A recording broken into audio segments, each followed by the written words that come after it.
বন্ধুরা, অনেক দিন বাদে তোমাদের সামনে একটা রান্না নিয়ে চলে এলাম। ঘরোয়া রান্না, একদমই ঘরোয়া রান্না।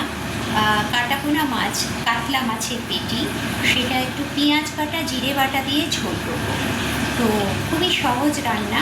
মাছগুলোকে তো আমি ভাজছি, তার মধ্যে আমি মশলাটা করে দিচ্ছি। দেখো, তোমাদের আমি দেখিয়ে দিচ্ছি। দেখো, এখানে আমি ছোট ছোট সাইজের দুখানা টমেটো নিয়েছি, কেটে দিয়েছি মিক্সিতে। আর অল্প একটুখানি জিরে, ঠিক এরকম অল্প পরিমাণ জিরে, আর একটা মাঝারি সাইজের পেঁয়াজ। তো এইটাকে আমি মিক্সিতে ব্লেন্ড করে নেব। দেখো বন্ধুরা, আমি বলতে ভুলে গেছিলাম, এই ব্লেন্ড করার সময় এর মধ্যে দুটো শুকনো লঙ্কা দিয়ে দেবে, তাতে টেস্টটা ভালো আসে, একটু ঝালটাও হয়, রঙও হয়। তো দেখো বন্ধুরা, তোমাদের দেখাচ্ছি,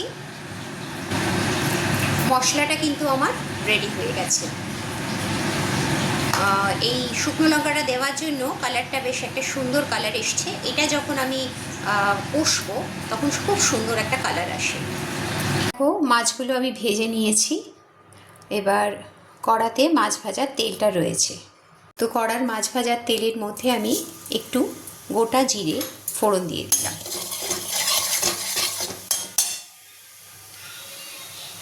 এরপর এই তেলের মধ্যে ফোড়ন দেওয়ার পর আমি যে মশলাটা করেছিলাম সেই মশলাটা দিয়ে দিলাম, এবং এই মশলাটাকে খুব ভালো করে আমি কষবো, খুব ভালো করে কষবো।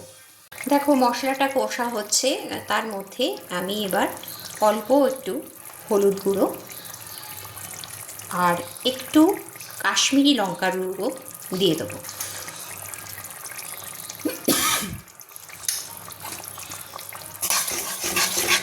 দিয়ে এটাকে আবারও ভালো করে কষবো, এবং খুব ভালো করে কষবো।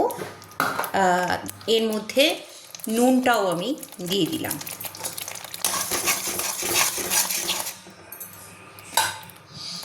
দেখো, মশলাটা কষতে কষতে খুব সুন্দর একটা কালার এসে গেছে।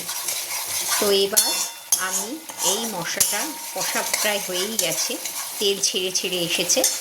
এবার এর মধ্যে আমি একটু জল ঢেলে দেবো।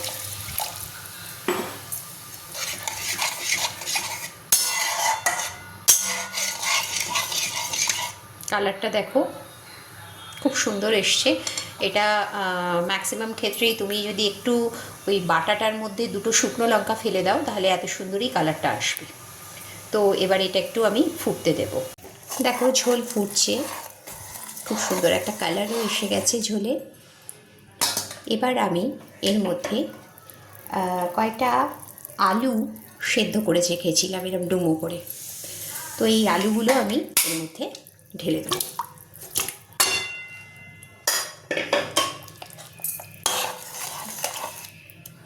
আমি আর এগুলোকে ভাজিনি, ইচ্ছা করেই ভাজিনি, এগুলোকে এর মধ্যে ঢেলে দিলাম।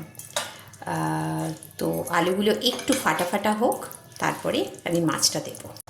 দেখো বন্ধুরা, আলুগুলো দিয়ে আমি কিছুক্ষণ সময় অপেক্ষা করেছি। এবারে আমি আস্তে আস্তে মাছগুলো ছেড়ে দেব। তার কারণ মাছগুলো দিয়েও আমি একটু সময় চাপা দিয়ে রাখবো, যাতে মাছের ভেতরে পুরো ঝোলের ফ্লেভারটা ঢোকে।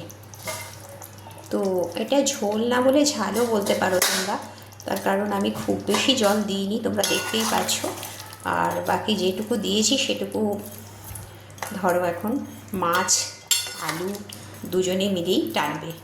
তো এইভাবে আমি কিছুক্ষণ ঢিমে আছে এটাকে হতে দেবো। দেখো বন্ধুরা, মাছের ঝোল কিন্তু রেডি হয়ে গেছে, টকটক করে ফুটছে। আমি এর মধ্যে কিছু চেরা কাঁচা লঙ্কা দিয়ে দেবো। ঠিক আছে, এবার